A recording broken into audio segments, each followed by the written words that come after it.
তুমি আর আমি যতই ক্ষমতা দেখাই, যদি মালিক সহায় না থাকে, হয়তো বাংলার জমিনে কবরের জায়গাও হবে না।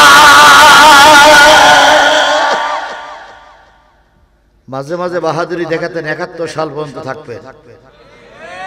আমরা হা না কিছু বলতাম না। এখন ৭১ সাল তো দূরের কথা, ৪১ সাল তো দূরের কথা, এখন নেতারা মারা যাচ্ছে, কবর দেওয়ার জায়গা হচ্ছে না। স্বস্তিতে থাকতে দেন নাই। আপনার আঘাতে আমার মাথা ফেটে গেছে, আপনার আঘাতে আমার চোখ কেটে গেছে, নাক কেটে গেছে চাচা। এখন গর্তের ভিতরে পড়ে আছেন, এত বড় নেতা দেখার কোন লোক আপনার নাই। অতীতের ইতিহাস থেকে বর্তমান ইতিহাসের সঙ্গে মিলায়া নাও। বাংলাদেশের মানুষ, বাংলাদেশের অগ্নিকন্যা বলে খ্যাত একজন নারী মাসখান আগে মারা গেছে। যখন মারা গেল তার নামে পুলিশরা স্যালুট দিত, অথচ মৃত্যুর পর বাংলাদেশের ৩.৫ জায়গা কবরের দেওয়ার জন্য বাহির হয়নি। বিরাট বড় নেত্রী মরার পরে সরকারের কাছে বলতেছে, আমাদের নেত্রী মারা গেছে, একটু কবর দেওয়া জায়গা। সরকার বাহাদুর যিনি এখন আছেন উনি বলেন, আজিমপুরি ওনার স্বামীর কবর দেওয়া আছে, ওই কবরের ভিতরে এটারে দাও। তো বলতেছে আমাদের নেত্রী এত বড়, এত দামি নেত্রী, একটু আলাদা জায়গা হবে না? ডাক্তার ইউনূস সাহেব বললেন, না, ওই এক কবরে দেওয়া অন্তত জায়গায় একটা বাসুক। এর দ্বারা আপনারা কিছু বুঝতে পেরেছেন না বুঝতে পারেননি? তাহলে এত বড় নেতা কবরের জায়গাও হলো না, কথা বলে ঠিক না ঠিক? তুমি আর আমি যতই ক্ষমতা দেখাই, যদি মালিক সহায় না থাকে, হয়তো বাংলার জমিনে কবরের জায়গাও হবে না। মাঝে মাঝে বাহাদুরি দেখাতেন, ৭১ সাল পর্যন্ত থাকবে। আমরা হা না কিছু বলতাম না।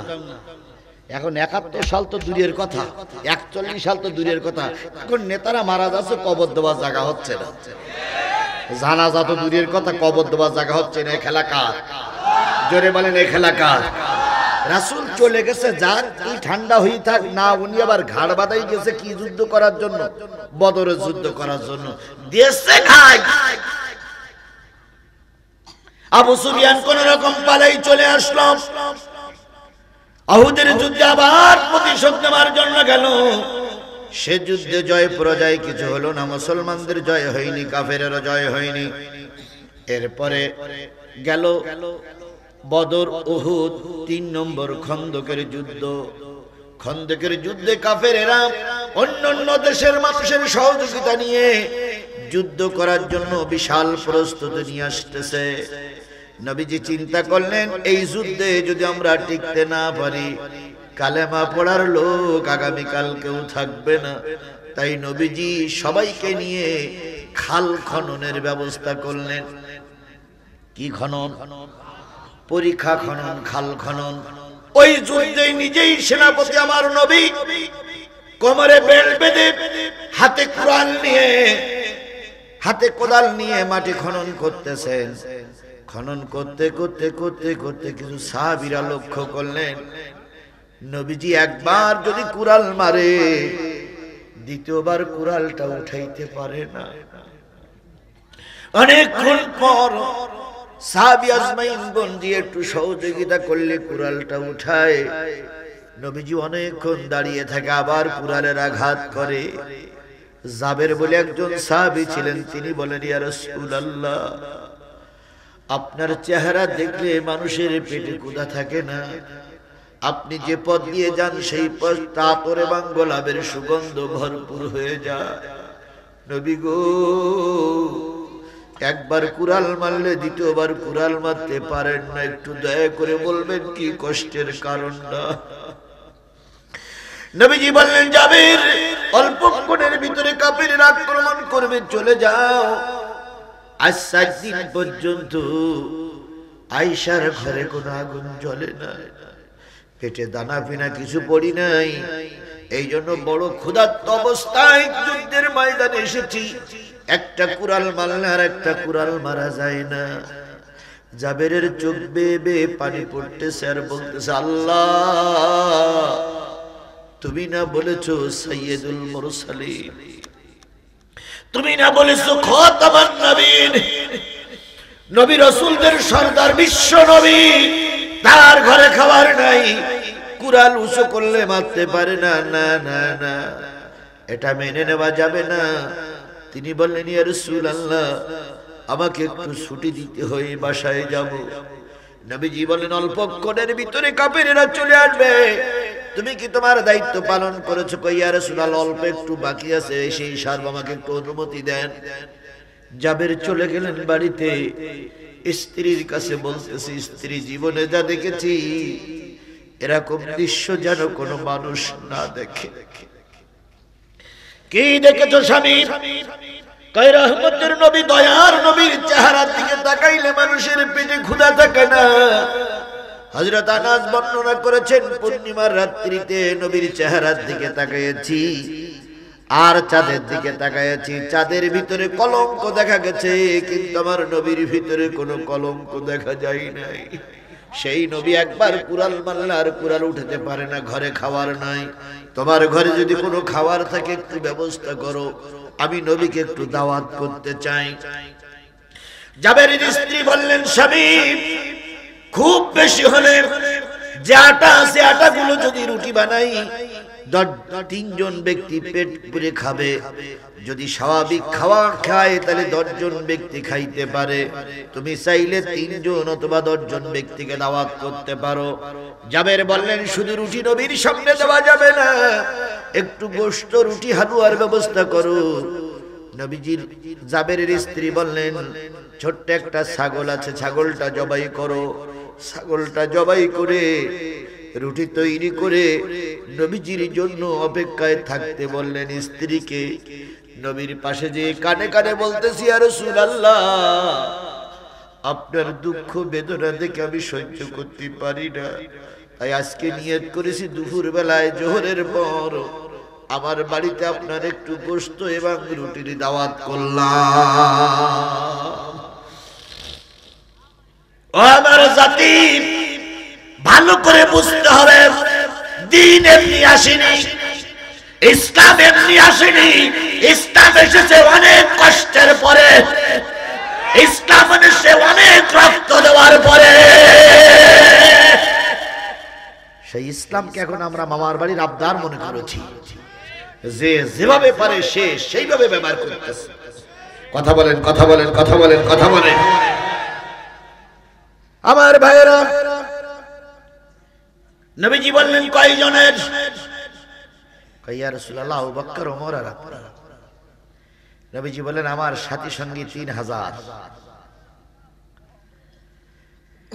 জাবের বলেন, ইয়া রাসূলুল্লাহ, 3 জনের খাদ্যের ব্যবস্থা, অল্প স্বল্প করে খাইলে 10 জন হতে পারে, কিন্তু 3000 হবে না ইয়া রাসূলুল্লাহ।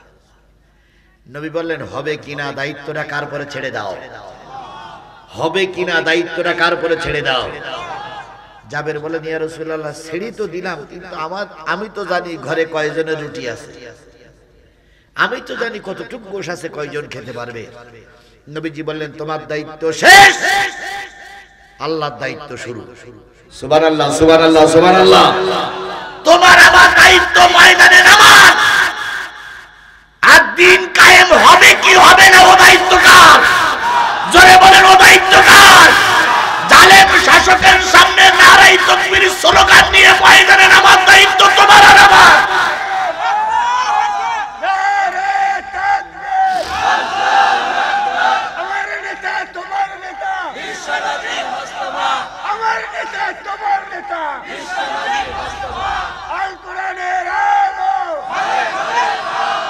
তোমার আমার দায়িত্ব এই দিন কায়েমের জন্য ঈমান নিয়ে রাস্তায় নামাজ, আর রাস্তা দখল করা না করার দায়িত্ব কার? সুতরাং তোমার আমার দায়িত্ব পালন করলেই আল্লাহ বিজয় দেবেই ইনশাআল্লাহ, ইনশাআল্লাহ। একটা বিজয়ের দ্বার প্রান্তে আমরা দাঁড়িয়ে আছি, সুবহানাল্লাহ বলে। একটা বিজয়ের দ্বার প্রান্তে দাঁড়িয়ে আছি। শুধু একটু যদি ঝাঁটি বেলায়ের মানুষ, কামারখন্দের মানুষ, সিরাজগঞ্জের মানুষ একটু চেষ্টা করেন, ইসলাম বিজয় হবেই। যদি এবার ইসলাম বিজয় না হয়, তার জন্য আমরা দায়ী।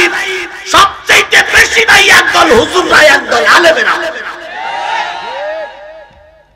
এখনো কিছু হুজুর দিন কায়েমের বিরুদ্ধে ফতোয়া দিচ্ছে, এখনো কিছু মৌলবী দিন কায়েমের বিরুদ্ধে কথা বলছে। কথা বলে ঠিক না বেশি? এই হুজুরগুলো পেট নিয়ে ব্যস্ত, দাওয়াত নিয়ে ব্যস্ত, নিজের টাকা নিয়ে ব্যস্ত।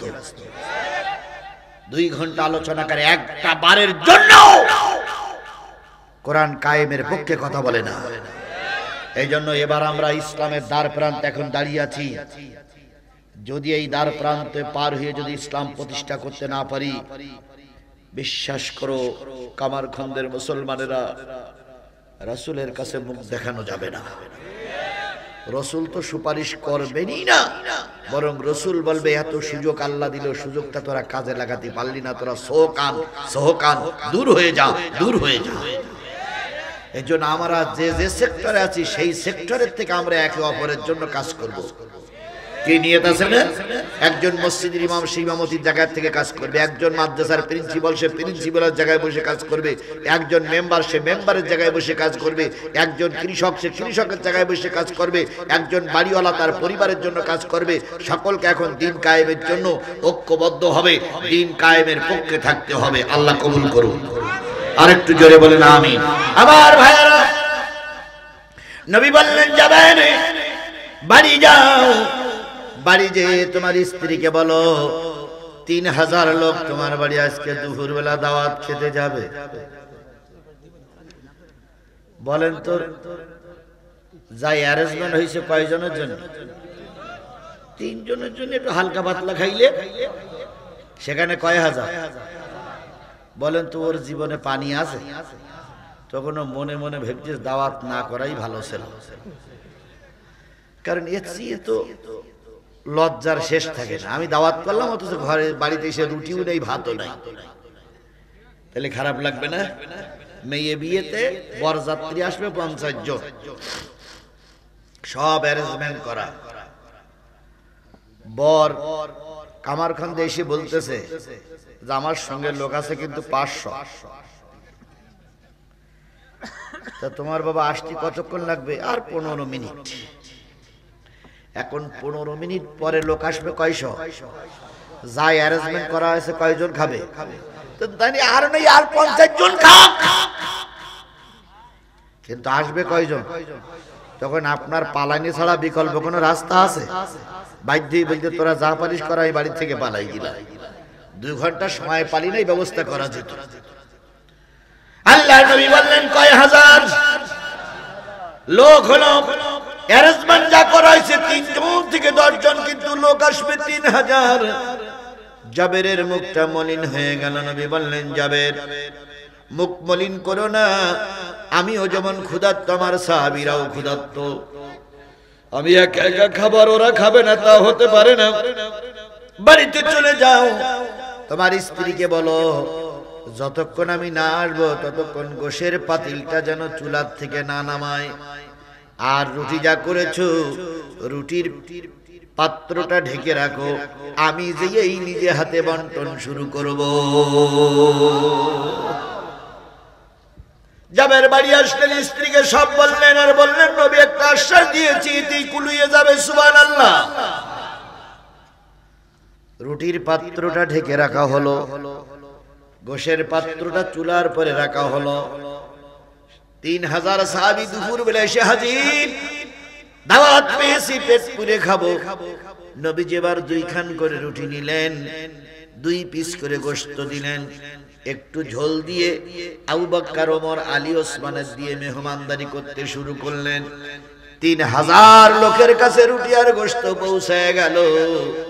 এখনো মনে হচ্ছে রুটি আর গোশত হাড়িতে ঠিক মতনই আছে। সেই নবীর কথা বলতেছিলাম, নবীর হাতের বরকতে এত কিছু হলো। তারপর নবী দিন কায়েমের জন্য মার খেয়েছেন, রক্ত দিয়েছেন। সেই নবী আপনার আমার নবী, কথা বলেন ঠিক না বেঠিক? ওই নবীর নাম শোনার পরে দুরূদ শরীফ পড়া দরকার আছে না নাই? কারোর জবান বন্ধ থাকবে না। সকলে মিলে বলছি আলহামদুলিল্লাহ, সকলে মিলে বলছি সাল্লাল্লাহু আলাইহি ওয়াসাল্লাম। বন্ধুগণ, কষ্ট করে এসেছেন, প্রচন্ড শীতের রাতে বসে আছেন, আমি আপনাদের সামনে কোরআন শোনাতে চাই। আপনারা কি কোরআন শুনতে রাজি আছেন? সবাই মিলে বলেন, কোরআন শুনতে রাজি আছেন? আমি আপনাদের সামনে সূরা নিসা 75-76 নম্বর আয়াতের ভিতর থেকে আমি আপনাদের সামনে তেলাওয়াত করেছি 75 নম্বর আয়াত। এই 75 নম্বর আয়াত নিয়েই আমি আপনাদের সঙ্গে কথা বলবো। কথাগুলো খুবই গুরুত্বপূর্ণ, এই জন্য দয়া করে কেউ কোরআনের মাহফিল থেকে চলে যাবেন না। এখন আমি আলোচনা শুরু করব এখনই। আমার এই আলোচনায় শেষ পর্যন্ত থাকতে কে কে রাজি আছেন একটু হাত তুলে দেখান তো।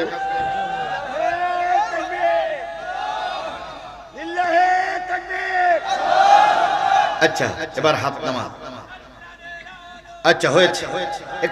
একটু যারা যাচ্ছেন, যে কয়জন লোক উঠেছেন, 1 মিনিট কথা শুনে চলে যান। আপনি মুরব্বীরাও যান, ওই যে দুজন যাচ্ছে ওনারাও চলে যান, 1 মিনিট কথা শুনে। সেটা হচ্ছে এখানে কবরস্থানের উন্নতি কল্পে মাহফিল।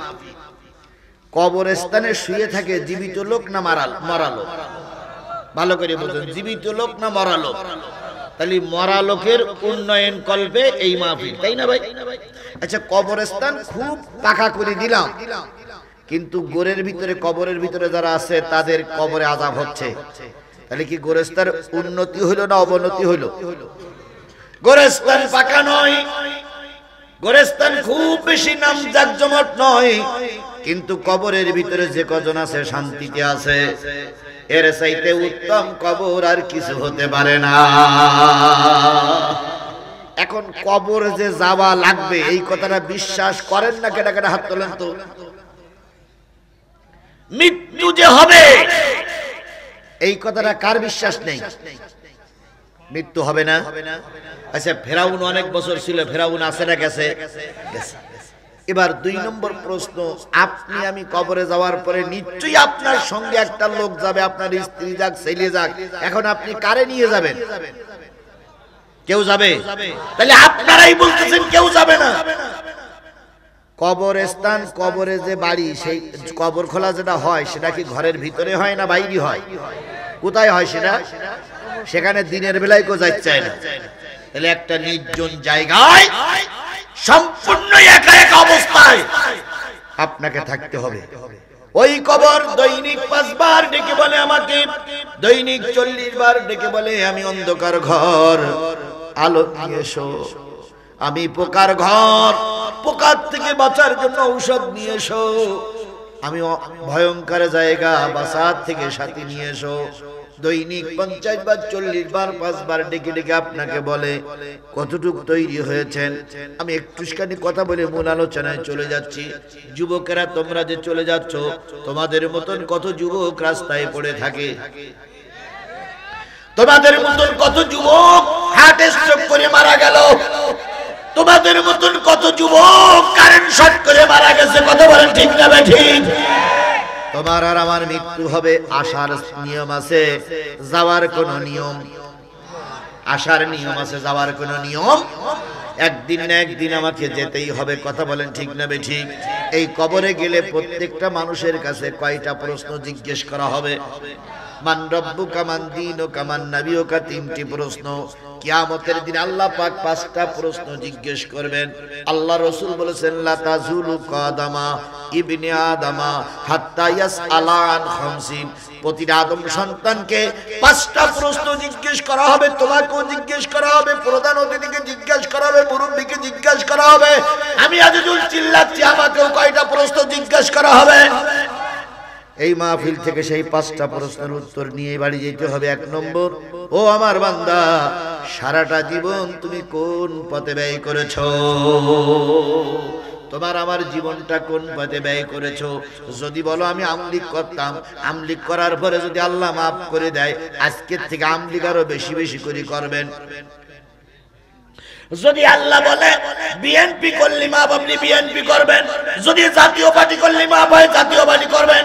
যদি জামাত ইসলাম করলে মাপ হয়, জামাত ইসলাম করবেন। কিন্তু মনে রেখেন, যে যাই করেন কবরে কোনো নেতা যাবে না, একাই একাই যাওয়া লাগবে। কোন নেতা যাবে? কোন নেতা যাবে? তাহলে এত চুরি করা, এত ডাকাত করা, এত মিথ্যা, এত অপবাদ, একটা ভোটের জায়গায় এত ভোট দেওয়ার কি দরকার? তাহলে সারা জীবনের কৈফিয়ত আপনাকে দিতে হবে। এবার যুবকেরা শোনো, আল্লাহর পাক নিজেই বলবেন, বান্দা বুড়ো বয়সের হিসাব আমি নেব না, ছোট বয়সের হিসাব আমি নেব না। তোর একটা যৌবন কাল দিয়েছিলাম, যৌবন কালটা তুই কোন পথে ব্যয় করেছিস? ও যুবক, তোমরা যারা চলে যাচ্ছ, আশেপাশে যারা আছো, মাহফিলে এসে বসো। যৌবন কালের হিসাব দেওয়া লাগবে, বুড়ো বয়সের হিসাব আল্লাহর কাছে দেওয়া লাগবে না। তাহলে যে কালের হিসাব দেওয়া লাগবে সেই কালেই তো কাজ করা লাগবে বেশি, নাকি? 3 নাম্বার, ও আল্লাহর বান্দা, তোমার কিছু মাল দিয়েছিলাম, এই মালগুলো তুমি কোন পথে আয় করেছিলে? আয়ের উৎস বলো, কে কোন পথে মাল আয় করতেছেন হিসাব দিতে হবে। 4 নম্বর, বান্দা তোমার কিছু মাল আমি দিয়েছিলাম, ওই মালগুলো আবার কোন পথে ব্যয় করেছো? এই ব্যয়ের হিসাব যখন আসবে, আজকে সারাদিন কয়টা টাকা ধর্মের পিছনে ব্যয় করেছেন, কয়টা টাকা নিজের পিছনে ব্যয় করেছেন, কার কাছে হিসাব দেওয়া লাগবে? যারা দৈনিক বিড়ি খায় তারা অন্তত দৈনিক 10 টাকার বিড়ি খায়। যারা পান খায় তারা দৈনিক 10 টাকার কি খায়? পান খায়। 10 টাকায় মনে হয় না। একটা পানের দাম কত? 5 টাকা। তাহলে 4টে পান খেলে 20 টাকা। যারা গুল খায়, দৈনিক 10-20 টাকার গুল খায়, তাহলে আল্লাহ যদি জিজ্ঞেস করে, বান্দা কোন পথে ব্যয় করেছো? আপনি বলবেন, বিড়ি খেয়ে ব্যয় করেছি, গুল খেয়ে ব্যয় করেছি, সিগারেট খেয়ে ব্যয় করেছি, পান খেয়ে ব্যয় করেছি। এবারে যদি আল্লাহ বলে, ঝাঁটি বেলার কবরস্থানের উন্নয়ন কলবে একটা মাহফিল হয়েছিল, ওই মাহফিলে তুমি কি 10টা টাকা দিয়েছিলে? তখন আপনি কি উত্তর দেবেন? তখন আপনি বলবেন, এই যে লোকগুলো চলে যাচ্ছেন, বিশ্বাস করুন ফেরেশতা আপনার কাঁধে। তখন আপনি বলবেন, আপনার মুখ দিয়ে বলাবে যে যেই না টাকার কথা বলেছিল সেই আমি বাড়ি চলে গেছিলাম। এ কথাগুলো আপনার মুখ দিয়ে আল্লাহ বাইর করাবে। এ কথাগুলো আপনার মুখ দিয়ে আল্লাহ বাইর করাবে, আল্লাহ বাইর করাবে। বিশ্বাস করো। যদি বিশ্বাস না হয়, সাদা কাগজে লিখে নিয়ে যান, আমার কাছে সই করে নিয়ে যাও। অবশ্যই আল্লাহর কাছে কৈফিয়ত দেওয়া লাগবে। আল্লাহই প্রশ্ন করবে, বান্দা তুমি কোন পথে টাকাগুলো ব্যয় করেছো? চা খেয়েছি, সিগারেট খেয়েছি, সবকিছু করেছি, কবরস্থানে শুয়ে আছে আমার মা, আমার বাবা ও আমার জাতি। বাপ যদি আসার সময় বেঁচে থাকতো, যদি বলতো, বাজান আসার সময় আমার একটা ছোট্ট মিষ্টি নিয়ে আসবা, আমার মিষ্টি খেতে মন চাচ্ছে। মা বলতেছে, বাজান আমারও একটা নিয়ে আসিস। 2 বাপ মার জন্য 2টো মিষ্টি কিনতে গেলে 30টা টাকা লাগতো। আপনার কাছে যদি টাকা নাও থাকতো, তাহলে আপনি কি করতেন? ধার করতেন, কর্জ করতেন। কে খেতে চেয়েছে? মা খেতে চেয়েছে, বাবা খেতে চেয়েছে। এটা দুনিয়ার মিষ্টি। আজকে যখন আপনি কবরের পাশ দিয়ে আসতেছিলেন, মা কবর থেকে বলতেছিল, খোকা কোথায় যাচ্ছ? তুমি কোনো উত্তর দেওনি। তখন বলছে, মনে হয় তুমি মাহফিলে যাচ্ছ। মাহফিলে যখন আমার জন্য দোয়া, যখন সবার জন্য দোয়া করা হবে, তুমি আমার জন্য একটু দোয়া করি, আমি বড় বিপদে আছি। ওই মায়ের বিপদ এবং মুসিবত থেকে বাঁচার জন্য মার নামে 10, বাবার নামে 10, এই 20টা টাকা যদি পকেটে থাকে, কবরস্থানের উন্নতি কল্পে দিতে হবে। রাজি আছেন? যদি মনে করেন হুজুর আমি 50 টাকা দেবো, আপনি 50 টাকা দেবেন। এই তো ছেলেরা উঠলো, তোমরা মরবা না বাপ? কোনো দিন কি তোমাদের মৃত্যু হবে না? তোমরা কি কবরে যাবা না বাবা? ফেরেশতা কি স্বপ্ন দেখাইছে তোমার কবরের আযাব মা? আল্লাহ কি বলে দিয়েছে তুমি কিয়ামত পর্যন্ত বাঁচবা? 10, 20 টাকা, 40, 50, 100, 200, 500, 1000, 2000, 5000, 10000, 20000, 50000, যার যতটুকু কুলায় গোরস্থানের জন্য দিতে হবে। আপনার এখানে যদি কবরস্থানের জন্য দেন, আপনার ওই কবর আপনার জন্য শান্তিময় হয়ে যাবে। আল্লাহ আপনার কবরকে শান্তিময় করে দিক। 10টা 20টা টাকা নেই, 10 টাকা কারোর পকেটে নেই। যাদের পকেটে টাকা নেই তারা একটু হাত তোলেন, 10 টাকা নেই আমার পকেটে। আপনার পকেট, এই 2 জনের পকেটে নেই, ওনার পকেটে নেই। খোকা তুমি ওঠো তো, ওঠো, আমার কাছে 10 টাকা নিয়ে যাও, দান তোমার করাই লাগবে।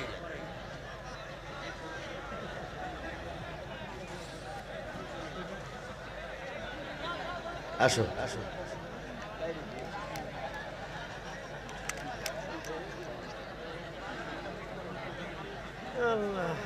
দেন তো 10 টাকা। আর কার নাই? অনেক টাকা নিয়ে বসে আছিস, সমস্যা নেই। আমার কাছে ঋণ থেকে তুমি তালি টাকা দিয়ে শুনি কেন?